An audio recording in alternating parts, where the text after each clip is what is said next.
Senator Baker. Well, this is what I was trying to do, Madam Chair, but it's very difficult to do when you have the Commissioner here.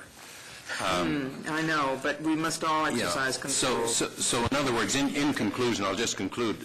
So you're getting the ion scanner to give you reasonable grounds to be able to do a more complete search. I guess that's your point?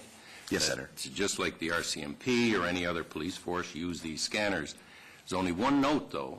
In recent case law has shown that all Canadian money has traces of drugs on it. All Canadian money, and for that reason, money has traces, but still your ion scanner would still give you the grounds to go beyond what you presently have authority to do. Yeah, just a very quick comment on that, Senator. For that reason, we've issued a bulletin to all our institutions saying that the reasonable grounds cannot be derived from the scanning of money. Of money. Excellent. That's right. Excellent. Good point.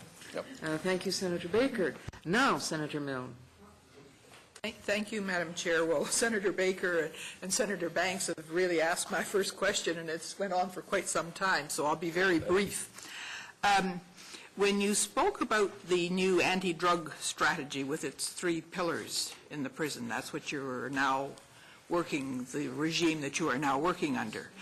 I didn't hear you say anything at all about harm reduction. So can you tell me, please, what sort of harm reduction measures are still currently in place in Canadian prisons? Yes, yes, Senator. In terms of the federal penitentiaries, our harm reduction is taking the form mostly of education. As you're probably aware, we had previously done a pilot project around safe tattooing. Needles?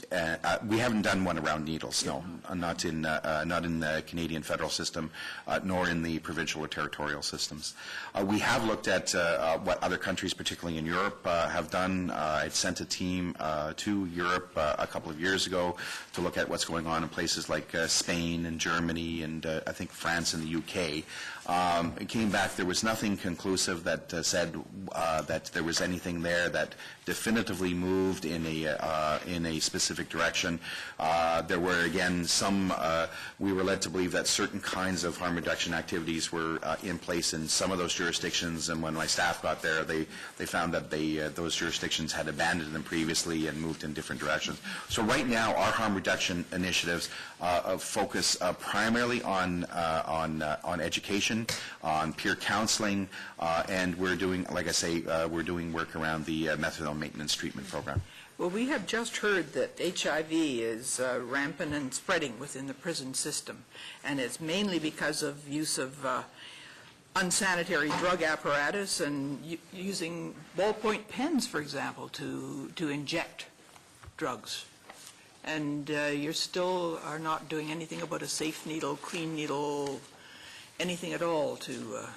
No, Senator. At this point, what we're doing, I'm sorry, I should have mentioned as part of our prevention activities, when offenders are admitted to the federal system, we give them the opportunity to be voluntarily tested for infectious diseases. We have an uptake of about 50% of offenders who come in who are admitted to who want to be tested for HIV/AIDS. About 50% of the offenders want to be tested for hepatitis C. Based on that testing, we know the last numbers that we had, about 250 offenders have HIV/AIDS as a result of that testing, and about it's 4,101. It's a precise number, is just because it was the last count that we have of offenders who are positive for hepatitis C. Now that's based on the volunteer testing that's done at the time of admission. There are some in there, and I just don't know the number, that have volunteered to be tested after they've been admitted, but I can't tell you of those numbers how many might have contracted that after they'd come into the system. But we know those that had submitted to volunteer testing at the time of admission, what the numbers are. Colleagues, thank you, Senator Milne. We have Senators Watt, Carignan, Joyal, and Angus on the list. We have a little less than 20 minutes. That means I'm going to be really ruthless and cut you all off after, each of you off, a little before you hit the 5-minute mark, which means concise questions and answers. Please. Yes, Madam Chair. Senator Watt. Thank you, Madam Chairman. Thank you again, Mr. Head. I'm going to deal mainly on the rehabilitation aspects of it, because what really concerned me here is that when this law becomes enforced, are you going to be ready to have the programs available in the North when this law puts into force?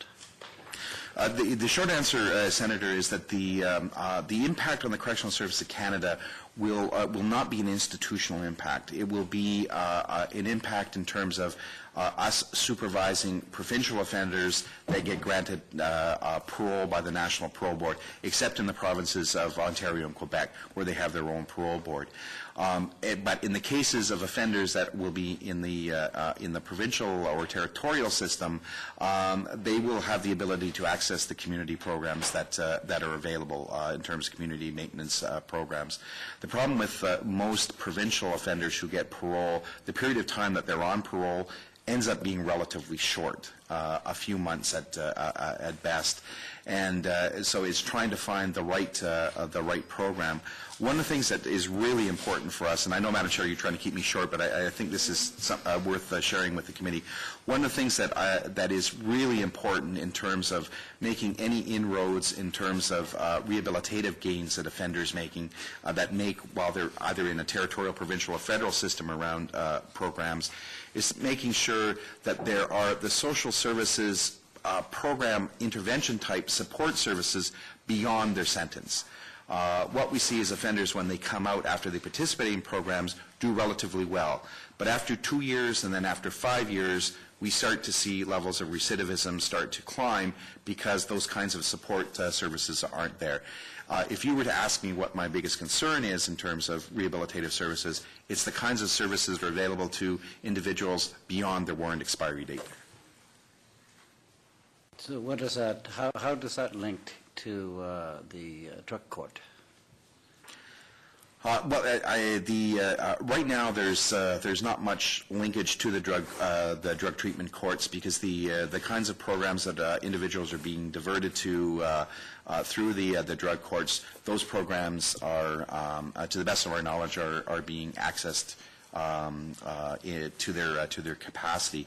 So there is no linkages right now for between the provincial Rehabilitations and the drug court. That's right.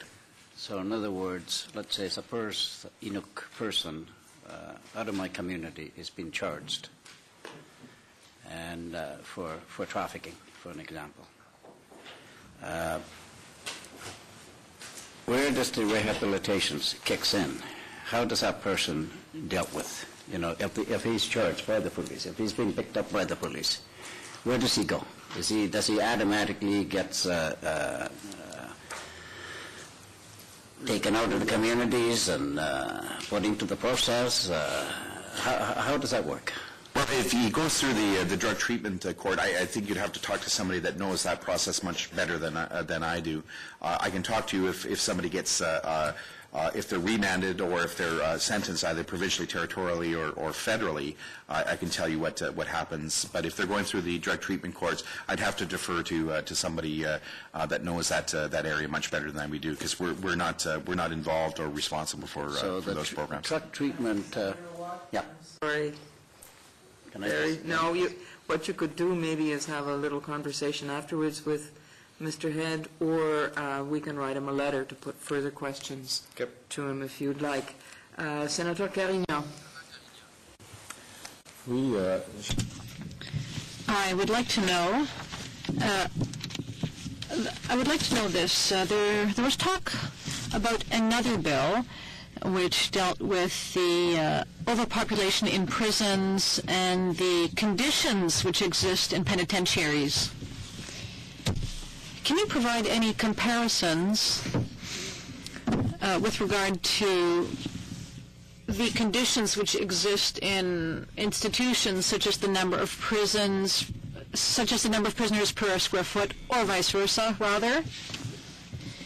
What the living conditions are in some institutions in Canada's correctional service compared to other countries.